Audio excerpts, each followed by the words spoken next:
आप सभी का इस प्रेस वार्ता में हार्दिक स्वागत करता हूं। Ladies and gentlemen, on behalf of PIB, I welcome you all to this press conference. I consider it my privilege and honor to welcome the Honorable Union Home Minister, Shri Rajnath Singh Ji at the National Media Center for this press conference. I extend a warm welcome to you, sir. I also welcome Secretary Border Management, Srimati Snehalata Kumar, Secretary Official Language, Srimati Neeta Chaudhary, Secretary Interstate Council Secretariat, Shri H.K. Das, Special Secretary Internal Security, Shri Prakash Mishra. The press conference will go something like this. First, the Home Minister will make his opening remarks about the initiatives and achievements of the Home Ministry in the last 3 months, after which the forum will be open for questions and answers. My dear friends, please ask the questions one by one, and before asking, please state your name and your organization. MHA has compiled also a booklet which will also be distributed to you at the end of the press conference. As is my usual request, friends, kindly switch off your mobiles or keep them in silent mode during the press conference. I now मैं अपनी संवेदना और भारत सरकार की ओर से संवेदना जो जम्मू कश्मीर में प्राकृतिक आपदा आई है और उससे जो पीड़ित है, जिन लोगों की जानें गई उनके प्रति व्यक्त करना हूं। जहां तक जम्मू कश्मीर का प्रश्न है, आप सभी जानते हैं कि विगत 109 वर्षों में ऐसी प्राकृतिक आपदा जम्मू कश्मीर में कभी नहीं आई थी जैसी कि इस बार आई है।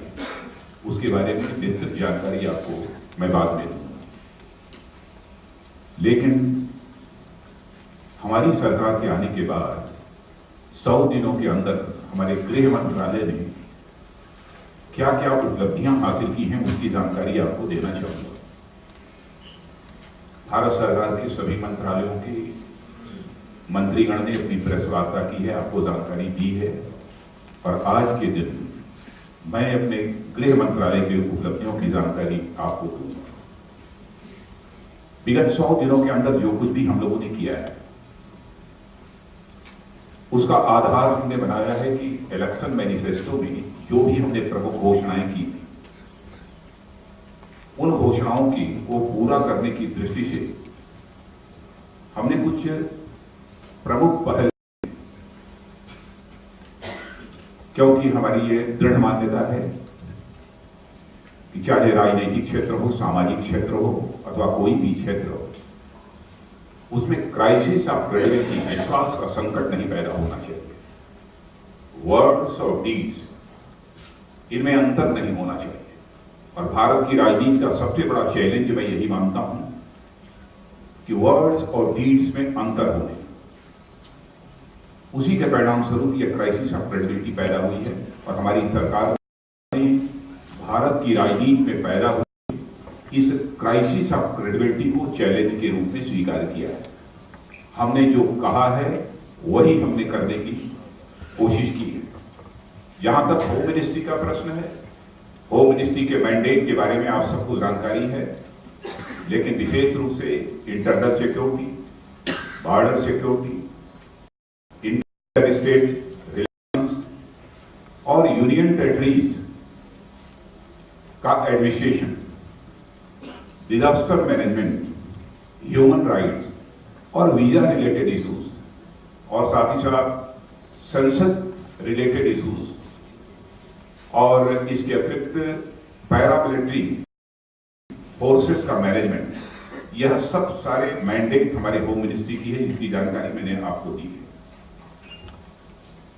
सबसे पहले मैं चर्चा करना चाहूंगा जम्मू कश्मीर के प्राकृतिक आपदा के संबंध में। यह एक प्रकार की राष्ट्रीय आपदा है। मैं सराहना करना चाहता हूं भारत की सेना के जवानों का, चाहे वह आर्मी के जवान रहे हों, चाहे इंडियन एयरफोर्स के रहे हों, चाहे हमारे नेवल फोर्स के रहे हों, और साथ ही साथ हमारे डिजास्टर मैनेजमेंट के NDRF के जवान रहे। उन्होंने बहुत ही महत्वपूर्ण भूमिका निभाई है। और अब तक जम्मू कश्मीर में लगभग 1,30,000 से अधिक लोगों को रेस्क्यू किया जा चुका है। और अब भी यह निरंतर सेवा सेना की तीनों विंगों के द्वारा और साथ ही गृह मंत्रालय के NDRF के द्वारा जारी है। 90,000 के आसपास जम्मू कश्मीर का दौरा मेरा हुआ था और आकर जब मैंने प्रधानमंत्री जी को वहां की वस्तुस्थिति के संबंध में जानकारी दी, प्रधानमंत्री जी ने फैसला किया कि मैं कल ही वहां पर जाऊंगा और जम्मू कश्मीर की स्वयं यात्रा प्रधानमंत्री जी ने की। यहां तक कि जम्मू कश्मीर को इस संकट की घड़ी में मदद करने का प्रश्न है। मैंने पहले ही कहा था कि स्टेट डिजास्टर रिस्पांस फंड में स्टेट गवर्नमेंट के पास इस समय 1,100 करोड़ उपलब्ध है। और मैं यह जानकारी देना चाहता हूं आपको कि SDRF में 90% कंट्रीब्यूशन यदि किसी का होता है तो सेंट्रल गवर्नमेंट का होता है।